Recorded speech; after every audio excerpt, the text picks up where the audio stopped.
بسم الله الرحمن الرحيم. تبارك الذي بيده الملك وهو على كل شيء قدير، الذي خلق الموت والحياة ليبلوكم أيكم أحسن عملا، وهو العزيز الغفور الذي خلق 7 سماوات طباقا، ما ترى في خلق الرحمن من تفاوت، فارجع البصر هل ترى من فطور، ثم ارجع البصر كرتين ينقلب إليك البصر خاسئا وهو حسير، ولقد زينا السماء الدنيا بمصابيح وجعلناها رجوما للشياطين وأعتدنا لهم عذاب السعير، وللذين كفروا بربهم عذاب جهنم وبئس المصير.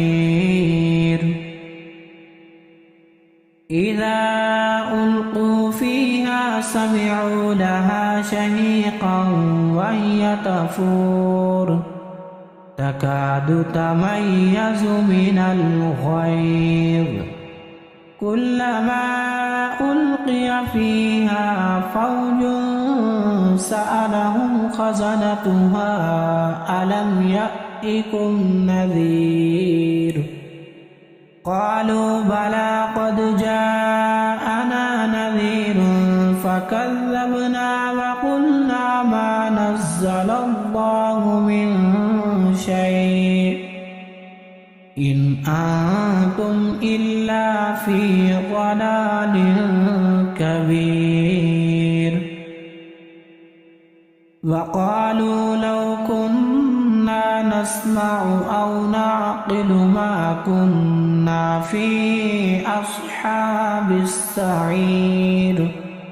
فاعترفوا بذنبهم فسحقا لأصحاب السعير. إن الذين يخشون ربهم بالغيب لهم مغفرة وأجر كبير، وأسروا قولكم أو اجهروا به إنه عليم بذات الصدور. ألا يعلم من خلق وهو اللطيف الخبير، هو الذي جعل لكم الأرض ذلولا فامشوا في مناكبها وكلوا من رزقه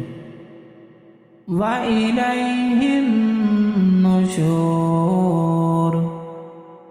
أأمنتم من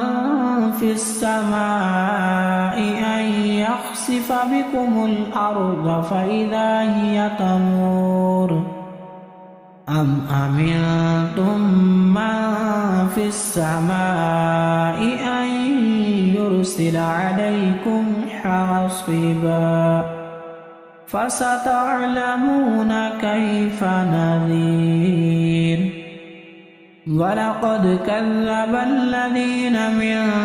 قبلهم فكيف كان نكير.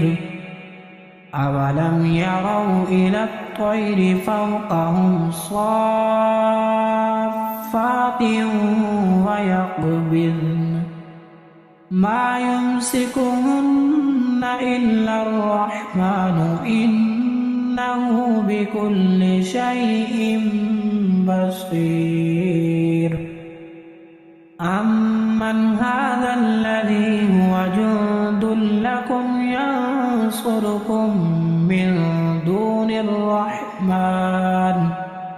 إن الكافرون إلا في غرور أمن هذا الذي يرزقكم إن أمسك رزقه بل لجوا في عتو ونفور أفمن يمشي مكبا على وجهه أهدى أمن يمشي سويا على صراط مستقيم قل هو الذي أنشأكم وجعل لكم السمع والأبصار والأفئدة قليلا ما تشكرون قل هو الذي ذرأكم في الأرض وإليه تحشرون ويقولون متى هذا الوعد إن كنتم صادقين قل إنما العلم عند الله وإنما أنا نذير مبين فلما رأوه زلفة سيئت وجوه الذين كفروا وقيل هذا الذي كنتم به تدعون قل أرأيتم إن أهلكني الله ومن معي أو رحمنا فمن يجير الكافرين من عذاب أليم قل هو الرحمن آمنا به وعليه توكلنا فستعلمون من هو في ضلال مبين قل أرأيتم إن أصبح ماؤكم غورا فمن يأتي